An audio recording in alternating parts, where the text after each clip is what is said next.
Okay, so what if I told you there's a power structure working deep inside the US government that's not accountable to anyone? One that can start wars and topple foreign leaders all on its own. Well, in this explainer, we're diving into a book that claims exactly that. It's Colonel L. Fletcher Prouty's really explosive work, The Secret Team. Let's unpack what he had to say. Right off the bat, Prouty makes his goal crystal clear. He's not here to be a whistleblower leaking top secret files. Nope. His goal is to take the information that's already out there in the public domain and connect the dots. He wants to show what decades of unchecked secrecy, all justified by this cult of containment, have actually done to the country. So who is this guy making these incredible claims? Was he just some outsider with a theory? Well, that's what makes this book so powerful. He was the absolute opposite. He was the ultimate insider. Look, Prouty wasn't just some guy pushing papers. As the focal point officer, he was the one and only official link between the CIA and the Department of Defense for Special Ops. Think about that. For 9 straight years, from 55 to 63, anytime the CIA needed planes, weapons, or people from the military, that request went through his office. This position probably made him the single best-informed liaison in the entire world of secret operations. And that unique position gave him a bird's-eye view of what he eventually started calling the secret team. So what did he actually mean by that? Now, according to Prouty, this isn't some formal organization with a roster and a secret handshake. It's way more fluid. It's a powerful, informal network. You've got people from inside the CIA, the Pentagon, the White House, but it also stretches out to allies in big finance, industry, and even universities. They all share a kind of worldview, and they work together to shape foreign policy, a lot of times without the public or even the president knowing the full story. This really breaks down how they get things done. Prouty says they create this massive justification, this big umbrella like fighting communism that basically allows for any action. They also control the intelligence, which gives them what he calls prior information. What that means is they know what the president is going to be told before he's even told it. That lets them shape the decisions before they're ever made, and he calls it a headless system. There's no single person in charge who you can point a finger. Okay, so how do they actually operate in the shadows? Well, the secret team developed a kind of standard playbook, a clandestine toolkit for getting things done without leaving any fingerprints. First up, the absolute cornerstone of everything, plausible deniability. The whole idea is simple. You build a cover story so good that if the mission gets blown, the president can stand up and honestly say he knew nothing about it. Of course, the most famous time this failed was the U-2 spy plane incident. The cover story was that it was a NASA weather plane that just got lost, and that story worked right up until the Soviets produced the pilot, Francis Gary Powers, alive and well.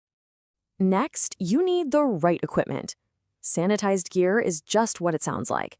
Prouty talks about planes being built with 0 serial numbers, no manufacturer logos.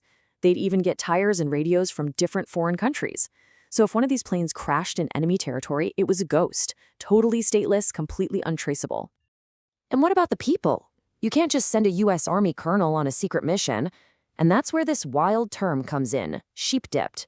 Here's how it worked. A soldier would officially, legally, resign from the military. Poof, he's now a civilian, maybe working for some sketchy airline or a consulting firm.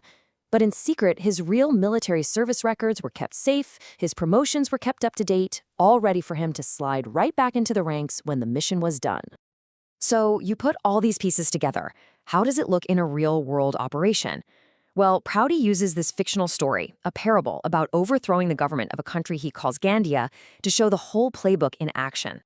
The process he describes is just methodical. An agent on the inside finds a charismatic general who could be their guy. Then, the team uses its logistical muscle to secretly reroute a shipment of weapons to him. Then they stage a provocation, a fake attack, to give the general a reason to step in and restore order. A quick, clean takeover, a waiting plane for the old leader, and boom, before the rest of the world even knows what's happened, there's a new government in place, one that's friendly to U.S. interests. Now, the Gantia story is a parable, sure, but Prouty's whole point is that these methods have had devastating, real-world consequences. And this brings us to his ultimate warning about the true price of all this secrecy. And right here, Prouty claims this manipulation of information went all the way to the President of the United States. He points to this super important trip report about Vietnam given by Secretary of Defense Robert McNamara to the newly sworn-in President Johnson in late '63.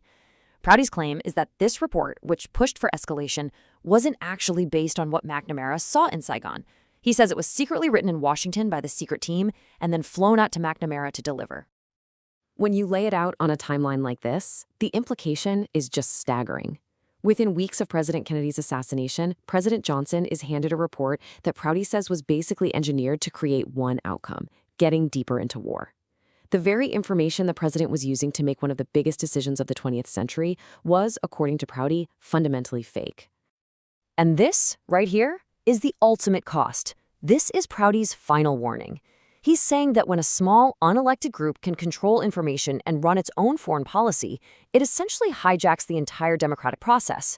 It diverts the nation's money, its resources, and its people into these endless conflicts that serve the team's agenda, not necessarily the country's.